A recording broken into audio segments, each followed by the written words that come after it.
Hello, I'm Michael with WriterSanctuary, and today I'm going to cover my tips on creating long-form content for freelance writers or bloggers.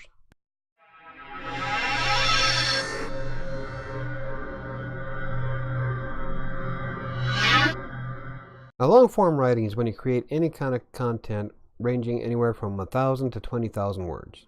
Usually, a lot of writers will aim between 2,000 and 3,500 because that seems to be the golden point in Google search. Essentially, any article that goes into detail about the topic at hand can be considered long-form writing. So how do I create pieces for my clients as a freelance writer? Tip number one is to use the Skyscraper Technique. Now, the Skyscraper Technique is when you take a top-performing article in Google search and then examine it and see what you can do to make it better. Now, you don't want to copy the piece, you just want to go through it and see what else can you add to make it shine in your own unique way. For example, I recently did a tutorial for my client. Her reference was from a top company who had two different ways to fix a certain problem. Now, not only did I increase the word count by 5 times, but I also added additional points and more methods onto how to fix that same problem. This means there is far more information in my piece than there was in the reference article. And I was able to do all this without adding any kind of fluff or filler material. Now, every sentence in the article supports the topic. Now, the Skyscraper Technique gives you a foundation of which to use to surpass the competition. And as long as you offer practical information and your users feel fulfilled when they leave your article, all is well. It's all about one-upping the competition. Throw a unique perspective on the topic and you can make your article stand out from the reference article. And if you can throw in a personal experience or two, then it gives the content a little bit more personality. Now, keep in mind that a lot of clients don't want a first-person perspective on their article, so you might want to clear it with them first. A second tip is to dive deeper into facts. I believe you can explore any topic and dive much deeper into facts. In fact, I often turn 300-word articles into 2,000-word masterpieces by diving deeper into what the topic is about. The trick is to dive into facts and expanding on what is relevant to the primary topic. Otherwise, the readers can get a disconnected sense when they're reading the piece. For example, one of the first things that I go into is citing statistical information when I'm trying to prove a point. Now, reciting facts and linking back to sources is great for SEO, and it also empowers your own sense of authority. Now, reciting all these facts can boost the article size by about 100 words. And if you can deliver a unique perspective on those facts, it could drive additional interest in your topic.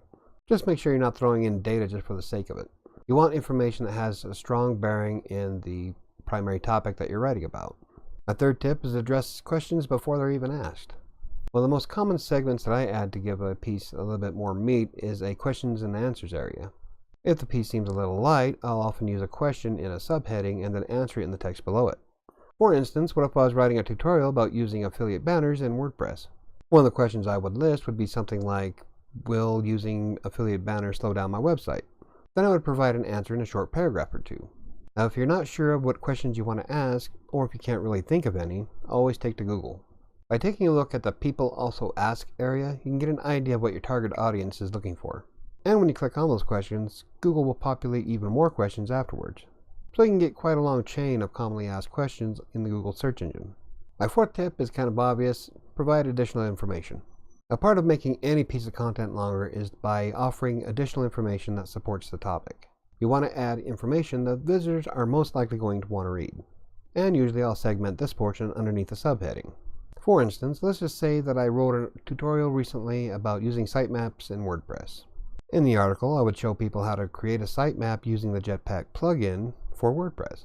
And after the meat of the tutorial, I would add an additional 3 other plugins that users could use to create the sitemap as well.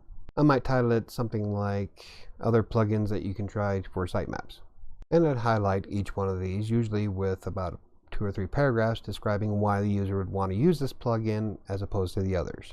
And this is just an example. My point is that when you add information to the article, make sure that it supports the topic in some way.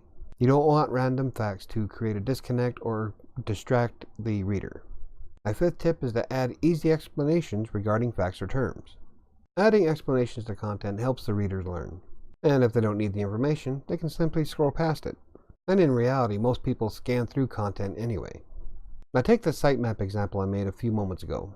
If I wanted to expand the article, I would take a moment to explain why sitemaps are important for the user. Now this would be about 150 to 200 word brief synopsis about the effects of a sitemap on a website in Google search. and why people should use them. And I might go ahead and add a few facts in a bullet list. If someone needs that information or is curious about why sitemaps are important, then the information is there. I don't go too deep into why sitemaps are important, but more like a teaser. That way, if I decide to create a much longer article about sitemaps in the future, I can link back to it. And because of the way that I structure the content when I create it, it has a very good chance of scoring well in Google search, especially if someone's looking for specific information about why sitemaps are important. My sixth tip is to use the who, what, where, why, and how. Now this goes along with the point that I made about answering questions earlier on. And keep in mind that the traditional who, what, where, why, and how has been helping journalists for decades. And in reality, you could probably add is and does as well. Now let's take my sitemap example again. I could write, who needs a sitemap? What are sitemaps? Where are sitemaps located? Why do you need a sitemap? How do sitemaps work? Is a sitemap necessary for SEO? And does a sitemap automatically update? Now, depending on the article that you're writing, explanations like this could be quite beneficial. You don't necessarily have to go into all of them, but providing a brief explanation on some of these things can definitely help, well, everything. It could benefit search engine optimization, visitor engagement, and may also boost your reputation as an expert. My point is that you can use these to easily expand any article for the benefit of the reader. And these are some of the things that a lot of my clients quite enjoy. And if you need help with these questions, you can always use Google as well. When you start typing, Google will populate questions other people have asked. My seventh tip is to make sure you're not being redundant. When trying to write long-form content, it can be really easy to get sucked into being redundant. This is when you're telling the same point more than once throughout the entire piece. Now, even if you word it differently to make it seem like a unique piece of the content, you still want to avoid it. This is especially true if you write for clients on systems like TextBroker. Editors and clients hate redundancy and will score your content really low because of it. Don't get sucked into the broken record syndrome. You see what I did there? I explained redundancy in two different ways. It's worded differently, but it's still redundant because it's highlighting the same point. Now, a lot of newer writers will do this just so they can try to stretch out content to meet a certain number of words. It's a poor habit to get into, and you really should avoid doing it. So there you have it. These are my 7 tips that I use to create long-form content for my clients. So let me ask you this. How do you stretch out a piece of short content to make it longer? Leave in the comments down below.